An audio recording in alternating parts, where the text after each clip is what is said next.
Let's kick off now. Fantastic. So we are excited to host this last webinar in the series on E4L evidence and building evidence in our work. And to this session, we really want to focus in on the findings from our recent trial, the Thinking Maths trial, which is an RCT, randomized controlled trial. Very, really excited to share this news with you because it's one of the largest trial in Australia.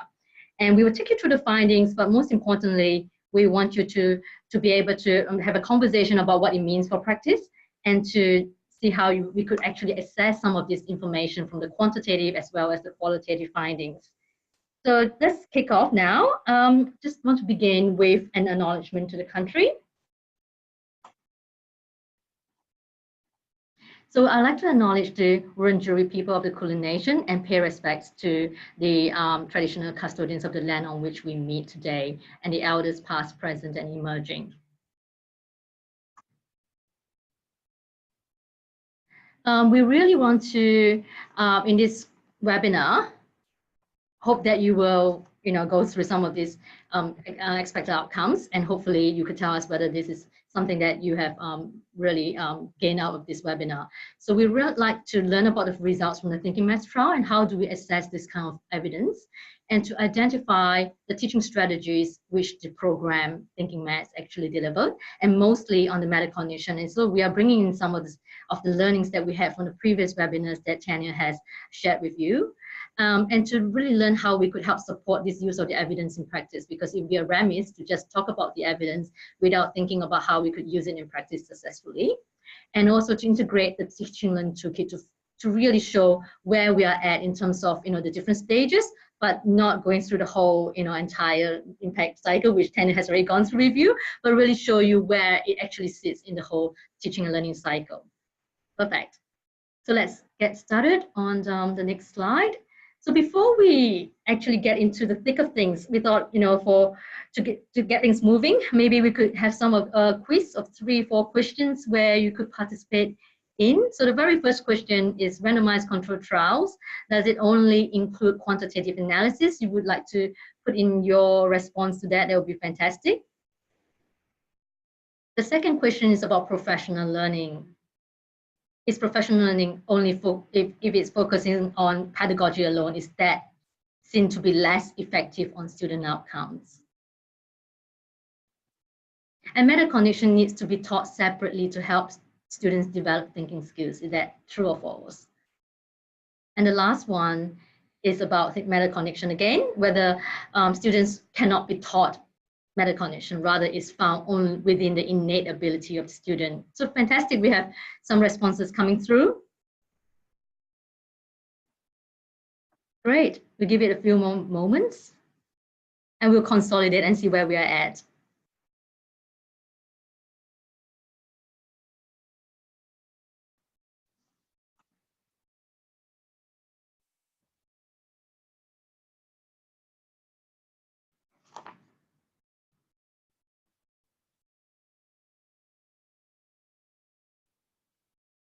I think we've almost had everyone vote. I think so. And the last two questions. Press the button. Yeah. Fantastic. Let's go for it. Let's go for the answers. Let's do it. All right. We're going to show you the results now, and then we'll talk you through our responses to those results. Cool. Fantastic. So we have a mix of responses, but for the first question, randomized controlled trials, really we are interested mainly on quantitative analysis, but we are also interested to find out the qualitative part of things and how things work and the success conditions in which they work. So a good randomized control trial would actually involve both quantitative and qualitative, but there's definitely an emphasis on quantitative. Yes? I completely concur, Pauline. I'm a mixed methods researcher, and I'll never get the numbers without getting the narrative as well. And crucial to the Thinking Maths trial was getting the narrative as well. Absolutely, and we'll because be talking about that today, won't we? We will be, okay, yes. It's pretty exciting. It's really exciting, not just what works, but how it works in practice. Yeah. So the second question is about professional learning. So if it focuses on pedagogy alone, research has shown that it's not as effective as having both the content knowledge as well as learning how to transfer the skills to students. So a mix and blend of both pedagogy as well as content knowledge would be very effective. for teachers to support students' learning. The third question is on metacognition, whether we need to teach it separately to help students develop thinking skills.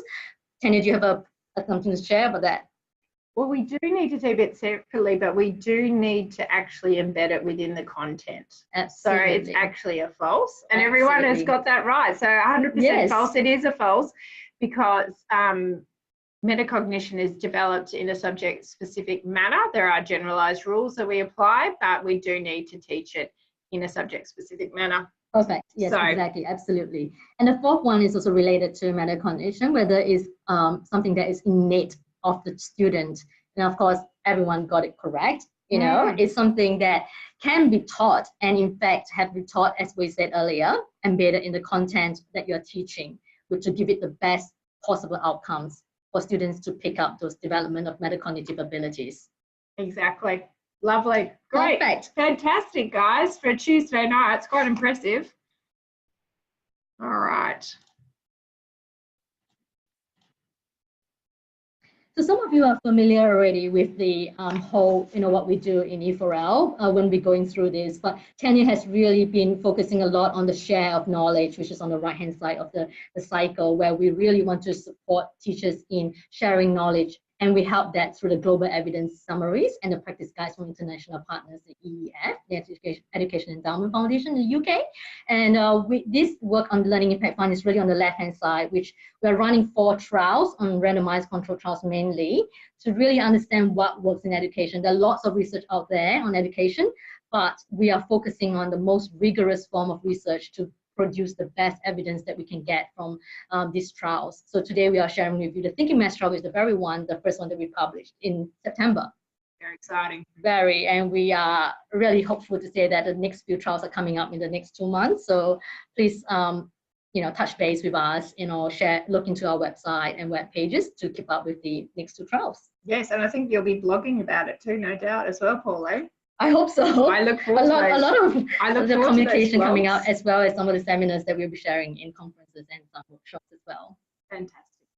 So really, when we're talking about evidence at that level, when we're thinking about evidence, we can think of it as a hierarchy. And really the level that we're looking at with the Learning Impact Fund, which is what Pauline heads up, is randomized control trials and quasi-experimental studies as well. So quasi-experimental being, it has a separate control group, but is not randomized as the name suggests. So that's the type of level of evidence, and it's really considered to be the gold standard of evidence, and it is possible in an education setting, and as we said, involves both qualitative and quantitative methodologies. And that's really what we'll be sharing with you today, the results of the first one. So when we're talking about evidence-informed decision-making and we're thinking about as practitioners, and I'd love for everyone to pop into the chat box how many years experience you've had in education. That would be great to know right now, if you're happy to share. So we're really talking about integrating professional expertise with evidence. So tonight we're talking about evidence that we've gained from Thinking Maths in partnership with ACER, their big trial, and South Australia. Big trial, over 7,000 people have been in it. And so today we're thinking about that evidence and then thinking about how can we put that into your context and how can that change the way you teach, if that's helpful. Thank you. Awesome. 20, 30 years, 28 years, 8 years, amazing. And thank you for joining us with all that experience. So we're saying you've got so much experience that you're bringing to the table tonight. We don't want you to throw away that experience. We want you to hold on to that experience and then say, what is this evidence saying to me? And then what is it saying about my particular students in my setting? That's where your professional expertise comes in adopting and adapting that particularly for your setting. Absolutely. And I think a lot of these findings that we're getting from the trials alone cannot answer everything that is in different contexts. No. We need the expertise of the teachers and in your context to tell us what it really means in your particular context. And we both taught, so we completely understand what that means. Lots of nuances around those findings for sure. Lots of nuances. Yeah. All right, excellent. So for the, I think we're just going to glean through this really quickly. So what we did here is that there's an intervention group that is being compared with a control group.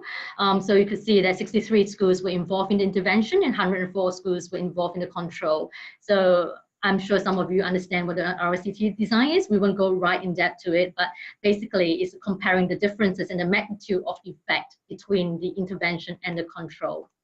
And the primary outcome is to understand if the students in the intervention group have an increase in their mathematical scores on the PET Maths test, which was conducted pre-test in September 2016 and a post-test right after the intervention in September 2017.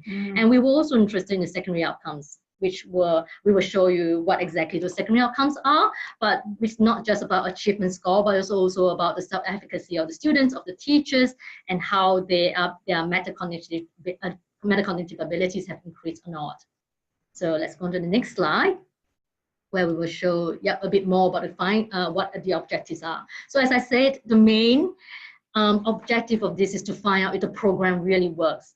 So did Thinking Maths develop middle school students' maths achievement above typical learning growth? And the secondary outcomes are if the program improves students' math, self-efficacy, cognitive engagement in learning, and metacognition. And we also want to know if teachers, after attending the professional learning program in Thinking Maths, which we will bring you through and understand what the whole program is all about, is a professional learning program, whether it increases the teacher's pedagogical content knowledge and then transferring that into students' outcomes. We are also interested, and I'm sure most schools are and school leaders are, how cost effective is this program? And whether it works or not, what are the conditions for success and how the program can be improved. Just for curiosity's sake, if any one of you in your school have already implemented Thinking Maths or heard about it, can you just put it in the chat group? That would be really useful. So this is what I was trying to get you to understand around what the program is really all about. It's a professional learning program for middle school maths teachers. So we are interested from year 6 to year 9. So 2 teachers from each school will be sent to the PL session. In the PL session, they attend 5 days of the professional training. And in between the 5 days, over a course of 3 terms, they return back to school and make the commitment to put their learnings into practice. And we know how important is that, and not just going for the professionaling and one-off, right? It's just going back 3 terms across 5 days, and in between going back to class, making a commitment to put into practice. So at a class level, we are interested to find out the secondary outcomes. Oh, fantastic. We are hearing from one of you to say that 2 teachers were involved in the trial in South Australia. Yes, this is a South Australian program. Great to have you here. Yeah, fantastic. And you definitely were very keen to hear how it went for your school and your teachers. And we want to know at the end of the day whether the student outcomes have increased in terms of the maths anxiety. Oh, well, we don't want the maths anxiety to increase. We want it to decrease. No, we want it to decrease. Yes, absolutely. And the cognitive engagement as well, the metacognitive strategies. And at the end of the day, whether it flows on to maths achievement. Excellent. Oh, we believe the bullets, but there we go. And just to let you know, Pearl Lee won't say this, but in using this model, this is something new to include within our reports. And so our organisation that we're partners with, the EEF, have provided very strong feedback that they're going to start using this type of modelling within their trial reports as well. So Pauline won't say that because she's modest, but I can say it for her that we've had excellent feedback from Sir Kevin Collins that this is an excellent model. But it helps. It's really to help teachers. Yeah, it's really to help teachers. So we hope that you're our end user. So we want to know from you too that it is helpful. So just before we come to the findings, we want to know what exactly Thinking Maths help to do. There are 3 main things. First, it really helps to develop quality tasks. So the expert facilitators from the South Australian department help teachers co-design quality tasks, and during the sessions set goals and learning for those tasks.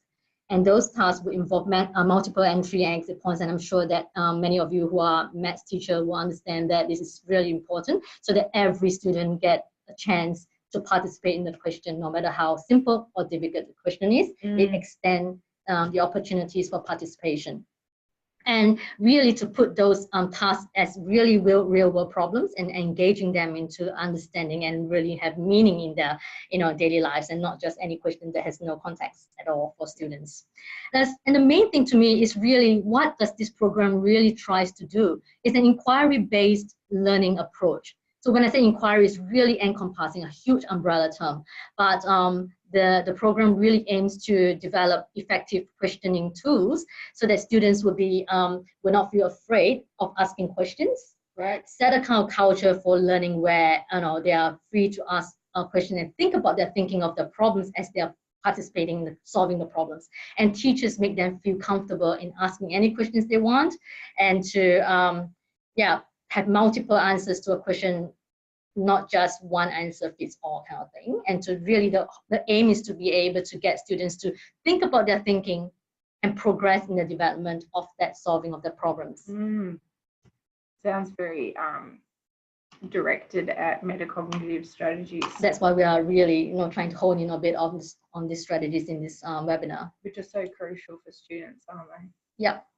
So this is our impact evaluation cycle. So tonight we're really talking about how can we inject evidence into that awareness stage. The impetus is where we've defined a problem, but tonight we're really talking about evidence, and specifically evidence around thinking maths. Yeah. And specifically, how can we use that awareness of the trial results to influence our teaching of mathematics, either the primary or the secondary level? Absolutely. I think we are excited to look at the results, are we? We are pretty excited. We are pretty excited. I think we're ready. Are we ready to share them? Yes, let's go for it. I think we can share them. So okay, so we got a few clicks to go. And what is the evidence really telling us? So we have the program logic on the next slide, I believe. Oh no, before we go to that, we want to talk about what effect sizes are. What does it actually mean when we look at an effect size? So this is a point that's really open to a lot of debate, and there's been a lot of debate back and forth about this recently, is what is a significant value, what is effect size that is small, medium and large.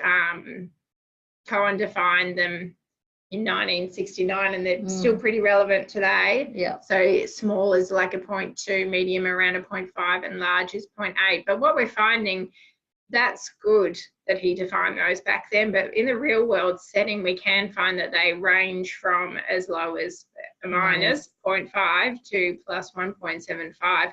So we're finding in the real world that we're getting much lower effect sizes than what was found in lab testing environments, which is probably not surprising. No, it's not surprising. I think the more and the larger the trial, the smaller the effect size is generally anyway. There's lots of patterns we can talk about. I wrote an article a bit about how you can make effect sizes move around a bit.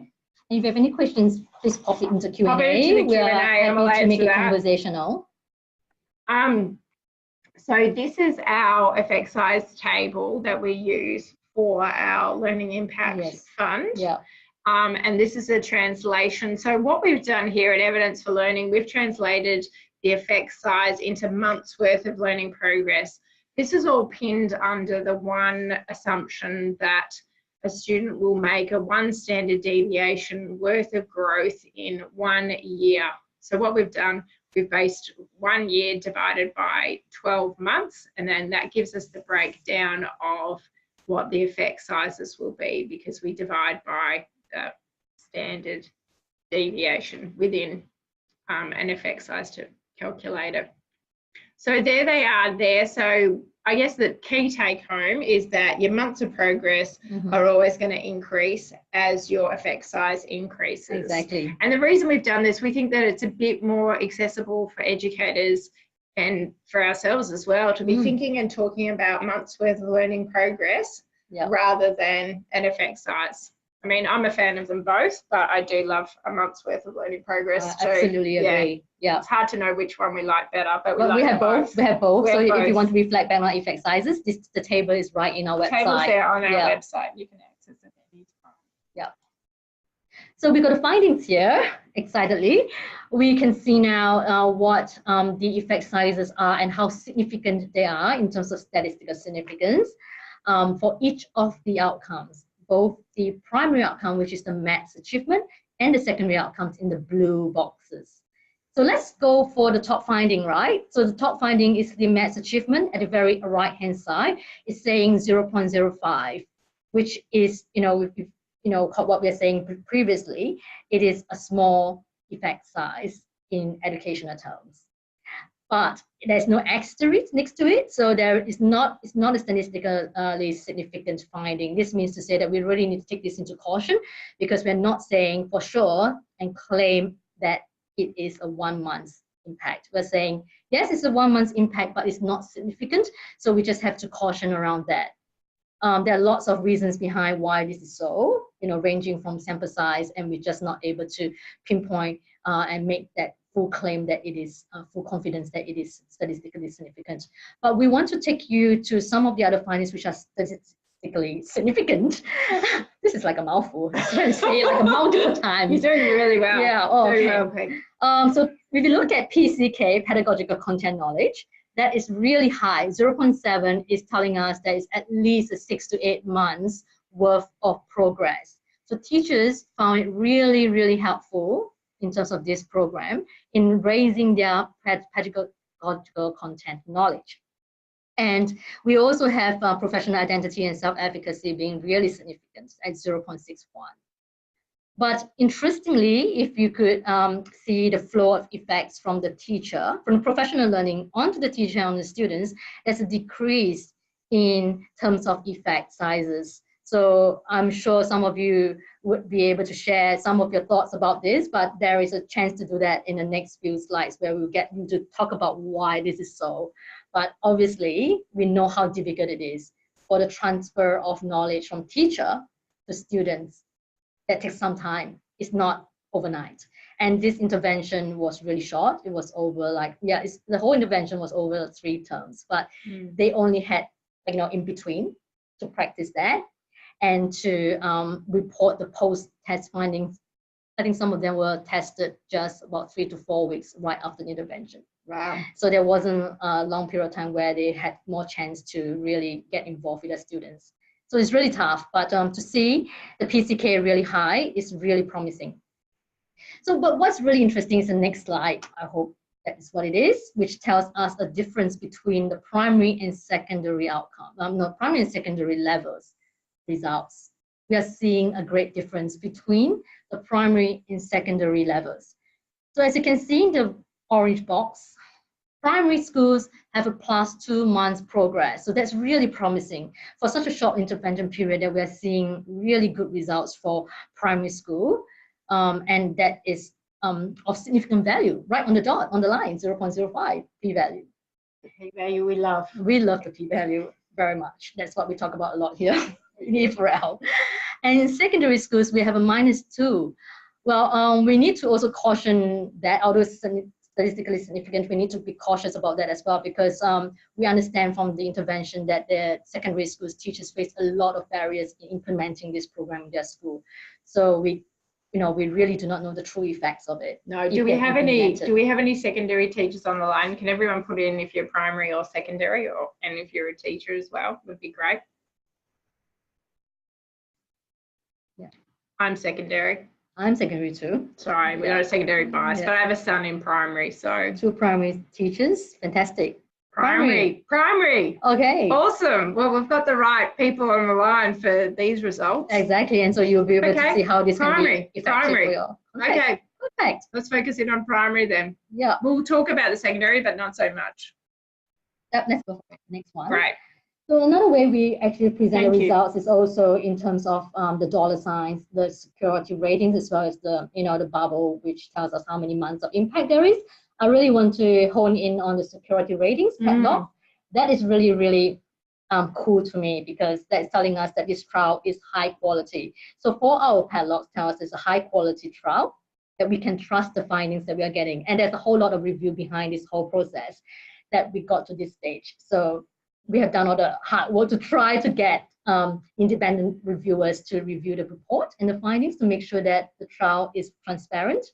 And if it's a low security, we will report it as a low trial. So you have to take those findings into, with caution. But this is really telling us this is a very good trial. Yeah, that's minimize all biasness around the whole. That's amazing process. to get 4 out of 5 for the security rating. Very few trials get that level. Yeah, absolutely. They have to be across many thresholds. Really, trial design all the way to the way attrition is being managed in each study and everything else is really a lot to get through, a lot of hoops to get through. Yeah, and it's a low cost program, so something that we will talk about later as well, how that might impact your decision whether you want to bring that program to your school. Yeah. All right, on to the next slide. So we really want to get you to talk about what your reactions are to the findings so far. I'm sure that with your experience and your expertise in your context, what are the things that jump to you in terms of the findings, whether you find that this is exactly what you think would happen, the flow-on effects, professional learning flowing onto teacher knowledge and then down to student learning, or you're finding it surprising, in terms of the results. Yeah, let us know what you think. And especially be keen to hear from the teachers that were actually involved in the trial as well. That'll be fascinating to hear from you. Yeah. So let us know what you think. So a starting point could be thinking about metacognition and how you use that in the classroom now, or feedback as well. How do you use that, and was it similar to the way it was used? Do you use a lot of questioning within your classrooms, and do you see an improvement in students' learning when you use questioning? Something that can be a starting question.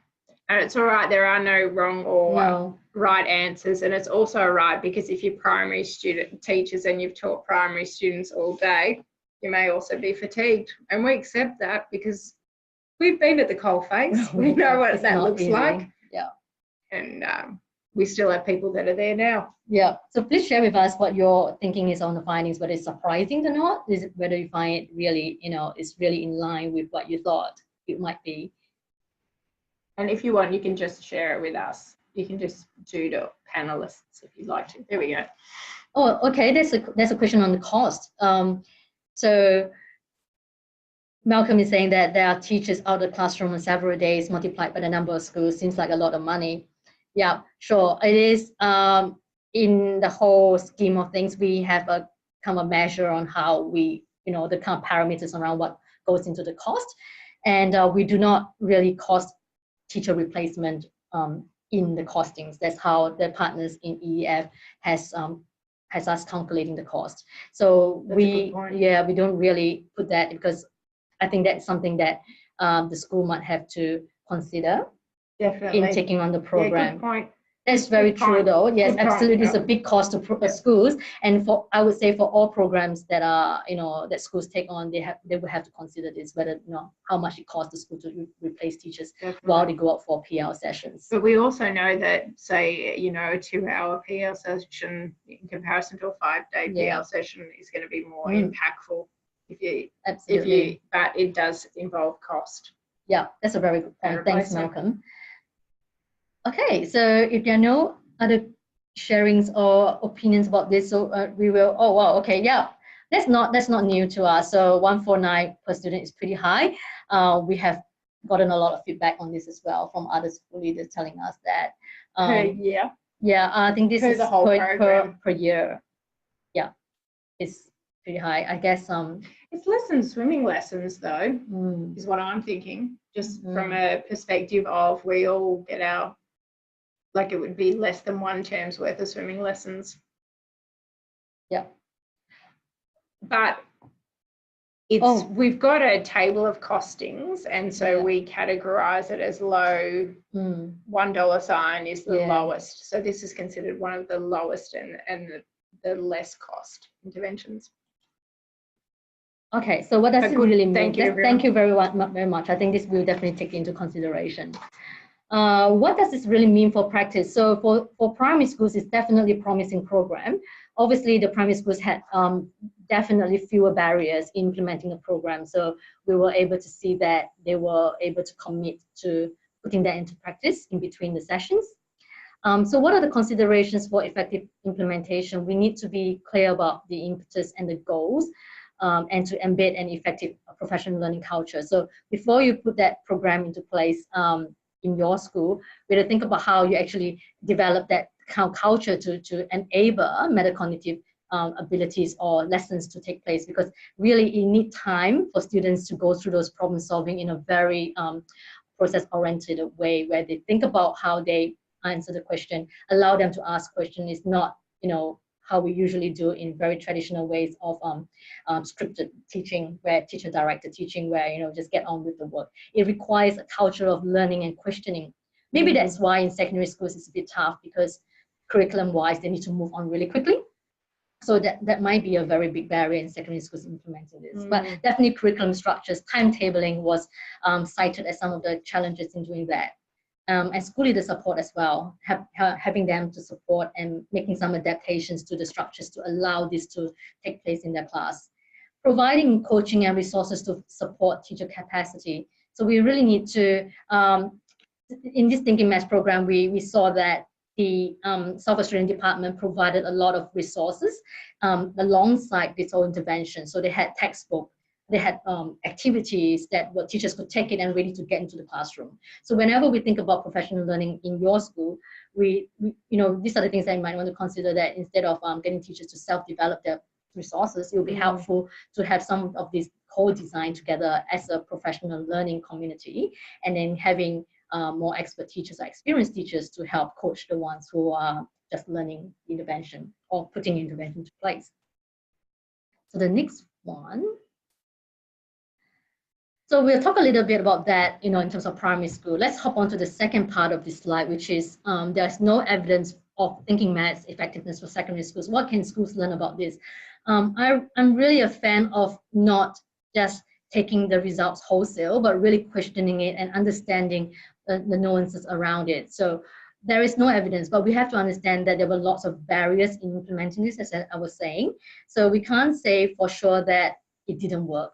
But we know from all the research out there that there is some benefits in using metacognitive ability, in stretching students' metacognitive abilities in solving problems. It's just that in secondary schools, we don't see a lot of this because it's much more difficult to implement. So I would just want to encourage schools to really consider continuing to understand how they could better implement metacognitive strategies. And if you would like to consider buying the program, which at this time is not possible out of South Australia, it's only available in South Australia. But what we can do now, which we'll be doing in the next few slides, is to consider how we could then adapt some of these learnings from the program and think about how you could actually put that into practice in your school. Right. So that's really where we're at the analysis stage. We've had a look at the data now, and then we're going to have a think about, okay, well, we know that metacognition can be useful inside the maths classroom specifically. And what are some things that we know about metacognition generally from the toolkit? So let's have a look at that wider evidence base and have a dive into that. Perfect.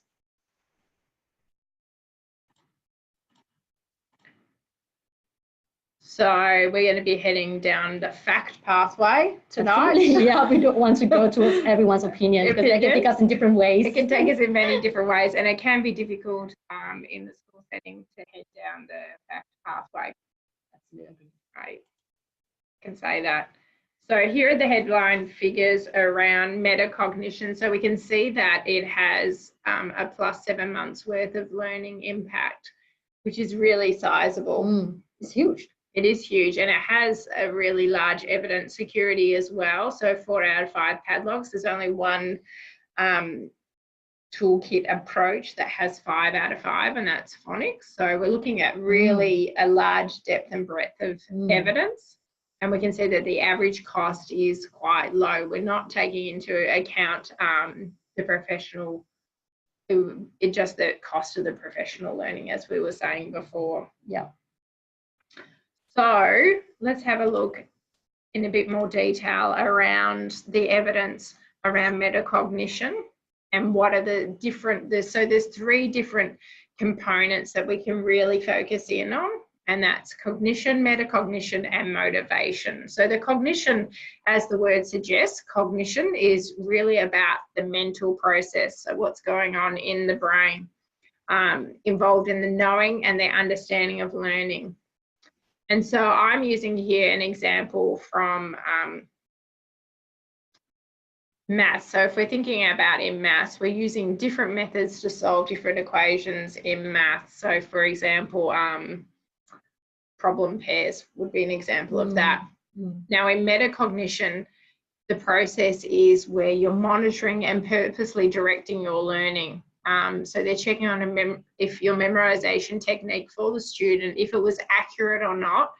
And then are you selecting the most appropriate cognitive strategy for the task that they're undertaking, which can be really useful in both primary, and we're talking mainly to primary teachers tonight, but others will be accessing this, but also in a secondary setting as well.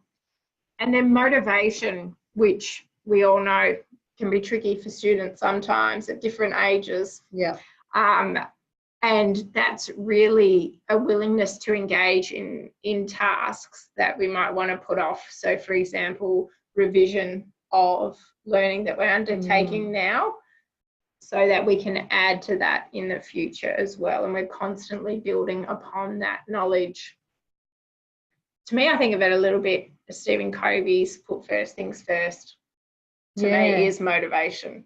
It's not in there, but I'm just adding that. I mean, we all know that if students are not motivated to even start on the task, we don't get any further gains from learning. No, exactly. And we need them to be motivated. So what are the different strategies that we know that are effective in metacognition? And this is just a table that I adapted from John Hattie's book, and also looking at the Australasian evidence base that we have up on our website. So I pulled that together. And so some effective strategies in this can be help seeking. So making sure, because it can be quite difficult for some students to seek help from either from peers or from teachers and adults. And it can be a really useful mechanism. Just asking questions can be useful. And that's really what the teacher is modelling within this, is questioning techniques, and then the student has to take that on for themselves and either self-questioning, and then if they can't answer it, to reach out to others, more knowledgeable peers. Vygotsky's zone of proximal development, really, isn't it? Yeah. And then note-taking, which all makes sense, we know that. Rehearsing and memorising, this can be really useful in mathematics, which is modelled by the teacher, and making sure that as they go through the equation or whatever they're doing on the board, the mathematics on the board, that every step is explicitly being explained by the teacher, and why you're doing that exact thing at that exact time can be crucial in helping your students think more metacognitively about the process themselves. So if you say to them, here's an equation here, we could do this or we could do that, I'm going to do this because that's really where crucial learning occurs. And then we've got goal setting and planning, and that's really the breaking down of the task, and is related to the self-regulation aspect, because once we have that under control, we can break it down to small parts and make sure that we're meeting the timelines that we need to at the right time. And then we have self-monitoring, so that's tracking your own performance against the timelines that you've set yourself. Just before we continue, I think the self-monitoring is really interesting, because we know about metacognition, and we also know there's such thing as metacognitive self-regulation. Yes. Which is a combination of being aware of their thinking and having the tools to organize their thoughts, to reflect on their thoughts. So it's not enough to just being aware that I'm thinking of that, but you're able to talk it out, be able to organize your thoughts in, teachers can provide organizers or logs or journals to be able to let students observe and track their own performance in a very tangible way. Yeah, no, that's a very good point. Yeah, and I love those effect sizes, Tanya. Yeah, they're lovely, aren't they? Anything above 0.2 gets me excited. Yeah, it does, doesn't it? Everyone loves it above 0.2. Yes. Yeah. All right, so teaching students cognitive strategy alone is not enough. When we know from research, and very recent research, in fact, that when it's paired with cognitive strategy. So I'm really, really excited about this because a lot of people think that I'm just going to teach my students thinking skills, which is metacognitive strategies. It's not enough. You need to have a content knowledge. So teachers need to be able to balance content knowledge teaching with metacognitive strategies. Because if you don't have the content knowledge with the cognitive strategies to perform a task, you'll be lost in their own questions. Exactly. You need both. And secondary school students who receive cognitive and metacognitive strategies instruction outperform peers. So this is exactly what I was saying before, that we can't just dismiss the findings for secondary just like that. We need to understand other wider evidence, and that's why in our cycle we have the analyze two circle where we need to look into the wider evidence and not just focusing in on one type of evidence that tells us the whole truth, which is not going to be helpful. It doesn't exist. We don't have one whole truth. No. No magic bullets in education. No, absolutely no silver bullet. It's very complicated and complex. It is. So we thought these few bullet points really help us to really combine what the program Thinking Maths really tries to do, and then getting you to reflect and how you could put these few things into practice. So establishing maths goals is really the very first way to start with anything. We need to be sure what we're trying to get our students to do and what they're really learning in a particular lesson.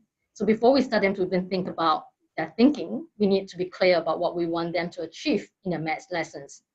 Once we've defined what these goals are, then and being explicit about this, then we can make decisions in our instruction on how to teach it. The second one is really about the task. We really need really good quality, high quality tasks, and this requires time to design. It's not going to be taking out an activity from somewhere and trying to, you could definitely do that and trying to adapt it to the needs of your students in your context. But it does need time to create a really good task, and that includes multiple exit and entry points to extend students' learning, as well as allow the lower ability students in your class to get into the task and to progress in their learning and not being lost in not being able to participate at all. In terms of using and connecting mathematical representation, this is really about using getting students to connect what they learn into graphs and getting them to plot and put data so that you could actually see visuals, and providing time for them to engage in their own participation of the visuals, getting them to do, I'm sure many of you will understand what I'm saying, in terms of not just learning, but giving them an opportunity to connect it to representations.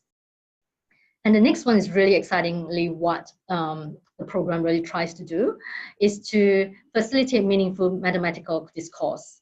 We know that getting students to do the talking for maths is so important, because we don't want it to become a teacher-taught lesson. We want students to be able to be the ones who direct their own learning.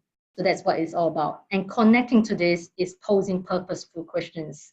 And that's where teachers come into play, because we have to ask really effective questions for them to be able to participate in and guide their learning in the process. And this needs to be thought out in ahead of time. I think a lot of us just, we do have prompts along the way, on the spot, but it would be really thoughtful if we could give some time before that and co-design with our peers, in schools, to really come up with some thoughtful questions that we can now say, these are the kind of questions that we will provide the students, and then we could better refine those questions if they don't feel that they, it really could benefit from it. I won't go into the next few ones, but really we want to really get students to be the ones who ask the questions and know, and that will help us to know where the gaps are in learning. And if they don't, productive struggle is always a good thing. It is. And lots of research about that there's no wrong answers in anything, that we want to encourage students to give any questions and to move along in their progress in solving a problem. It's true. And also in other students having a go at the question. Yeah. And even if the methodology isn't the preferred one, just by them documenting it on the board and then another student trying the other way that is more effective, that's the way we can help students let go of misconceptions. And there's a term for that, making it visible. Yeah, exactly. So students hearing from other students about how they think is making learning visible. And teachers projecting those questions back to the classroom while the students are eliciting their responses is also making the lesson visible. So the last one is really important because we need to track our student thinking. We don't, we don't want to lose track of how things are going in class and the formative assessment that is going on and how they're progressing.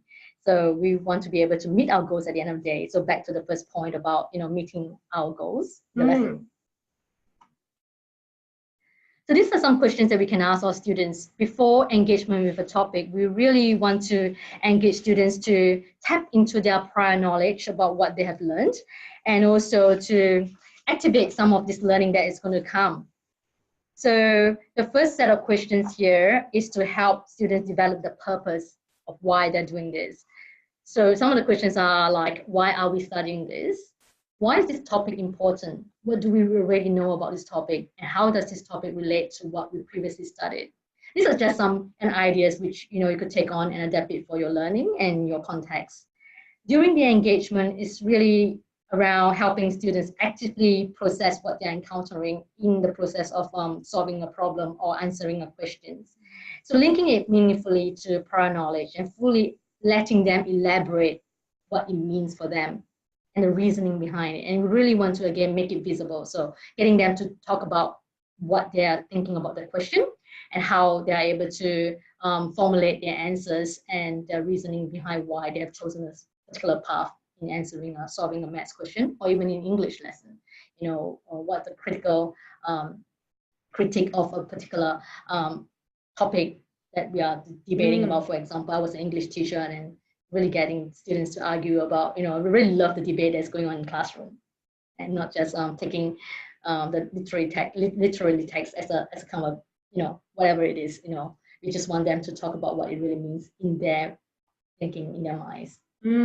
At the end of the topic, we just want to have students actively process what they have already learned and to identify the gaps so that you can also identify where where the gaps are to support them further. So what are the most important ideas and concepts, and what do we need to know more about? I think we can move on to the next slide. So this is something that we want to share with you from our partners in UK, where they put together an implementation guide on metacognition. And I think if you Google that, you could easily, we can put the link there. And we can send it through. Yeah, we'll send it at the end of this. We'll do a follow-up email for the webinar, and we'll include the link in that. Yeah. And so this is just telling us that there is a process in implementing metacognitive strategies in classroom. So the first step, of course, is planning, getting students to think about the problems that they are anticipating. And the second step is in monitoring how they're going with the task. Third step is evaluating how they're going with their problems. And this particular one is on a maths task. And this all together comes together in combining both metacognitive strategies and cognitive strategy, which is really the knowledge base behind how they can, the skill set to perform a maths task, for example, like equations or even subtraction and addition. If they do not have these basic skills, it will be very difficult for them to engage in any metacognitive strategies. Perfect. So I think we can get on to the next slide, which is really a case study on Grange Primary School. So very excited about this because what we are seeing from this Thinking Maths program is that a particular school in South Australia has taken on the program and extended it to try out and innovate in their school to see if it really works for them in a very sustaining way. So what the principal did was he actually sat in the whole one or two of the professional learning sessions and listened to what the teachers felt about the program and gave it a shot. I think this is what we really need to do and be brave about just giving some, really some promising practice a shot. And it doesn't mean that we need to do a whole full-scale implementation. We could try out with some classes, like exactly what they did in the first year, where they tried out in a class, reflected and adjusted, and also getting the teachers who attended the professional learning sessions to share with other staff and replicate some of the activities in the other classrooms as well. And I think in next year, they're really taking on this further to employ a maths coach from the South Australia department, I believe. One of the expert facilitators come in to be kind of a mentor to facilitate a whole school change and all that. And I think the school leader is really seeing a big change in terms of the whole culture, and students' dispositions to maths as well has improved. And there have been really a big jump in the NAPLAN scores as well. Fantastic. Yeah, this is really excited. I think we're planning to write a blog about that. So happy to share it as well. It'll be fantastic. And Pauline's been presenting with Grant Small, who's the principal of Grange Primary School in various different conferences across Australia. Yeah, it's really. And I think it's really exciting to hear a real story. Yeah. So I think before we end today's session, I just want to share that we have 3 more trials on the go. We are really trying to push out 2 trials by the end of this year, which is the Mini-Lit as well as the Quick Smart Numeracy. So Mini-Lit is a literacy program. Some of you might have heard of it. It's now being implemented in New South Wales. But it's actually a national program. They have already, quite a large scale, well-known program, literacy program.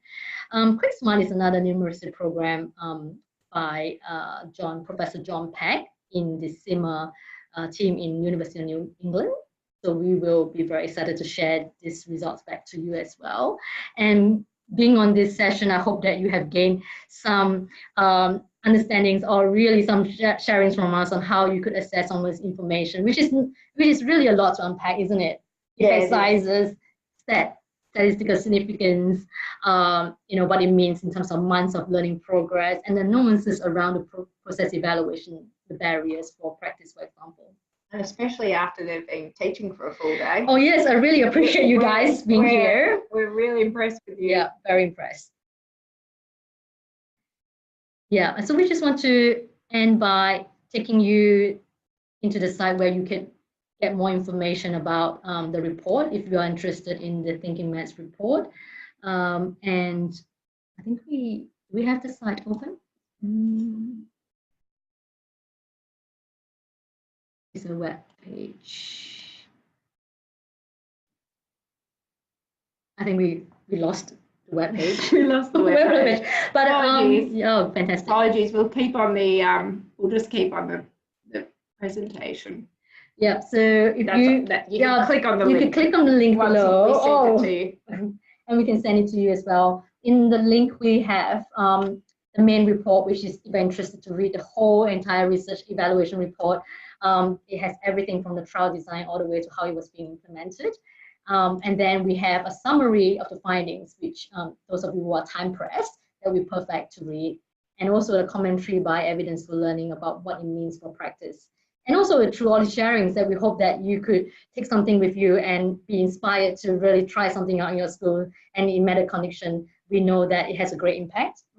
So we really encourage schools to take on some of these findings and see what it means for you in your school. And I'm sure some of you have already done that already. I'm not surprised. No, and we also know that for teacher-led innovation, so programs also starting at that school level, so teachers taking something and adapting something, they found in the EEF, out of all the trials that they've run, those ones have had the most successful results. Oh, totally agree. The commitment. So yeah, definitely. So we've got 5 minutes to open up the floor for questions now. So pop them into the chat box. And if we don't have any, we're just going to have an early mark by 5 minutes, and that's completely fine as well. Because we realise you might want a little bit of sleep before you start the day again, especially with what year, you can let us know what year levels that you're teaching as well. I'd be interested to know. If you want to pop that into the chat box. Do we have any questions coming through? That's fine. And there's a video as well on our webpage. Oh, there's a video. There's a video on the Thinking Maths program. Which, on the program, which we'll send through on the slides. Yeah.